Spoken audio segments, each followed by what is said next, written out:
Rainey passed the empty lots where stray dogs steeped in their shadows, asleep.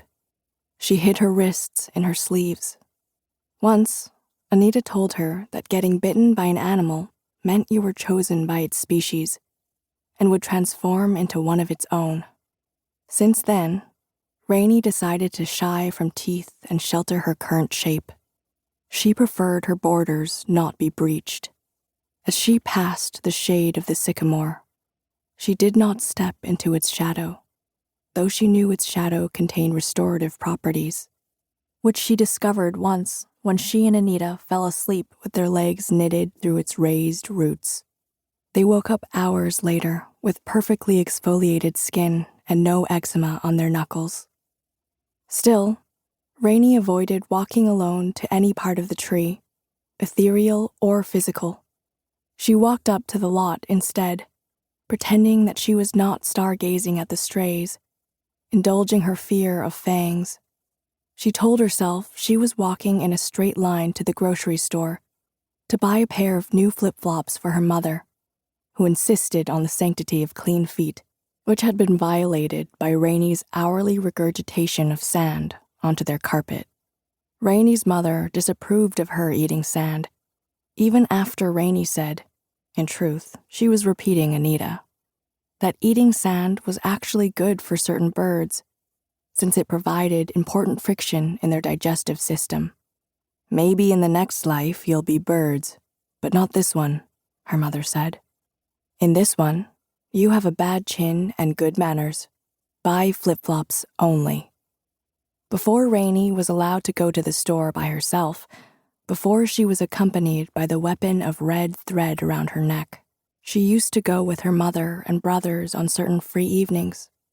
One of her mother's favorite stories, which were few. She tended to accumulate stories like seeds, but never planted any, took place when Rainey was little and used to sit in the shopping cart as her mother pushed her through the seafood section. The whole back of the store was bright with displays of fish, some filleted and some still zipped into their skins, others gargling in tanks. According to her mother, Rainey had pointed at every fluorescent display and mumbled, "Working, not working, working, not working." It took 7 trips before Rainey's mother realized this was a precise system of classification. All the foil-bright fish swimming in tanks were working, and all the fish flayed on banks of ice were not working. Working, not working. Rainey didn't have a word for living.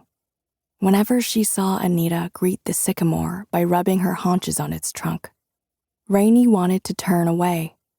Even now, walking past the tree for the 3rd time this evening, she wondered if the sycamore was working or not working. She decided she didn't know the tree personally enough to label it anything.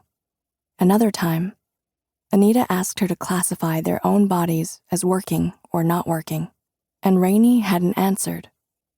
"I don't know," Rainey would respond now. "How I would sort us?" She only knew that Anita was alive in a way that watered everything else around her. Alive with such generosity that she gave it away without knowing, resuscitating the sycamore and the sidewalk and the walls of the duplex that cleaved them apart. And a part of Rainey wanted to not be touched by it, wanted to function without feeling everything, feeding its history.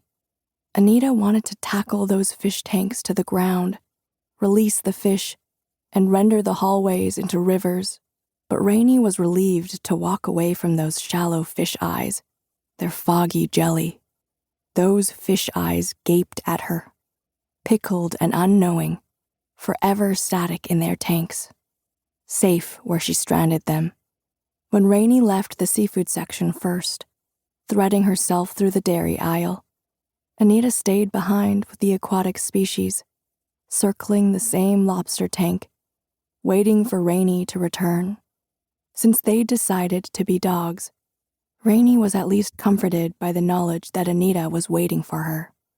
Every morning by the door, just like a stray, her mother said, waiting to be fed or pet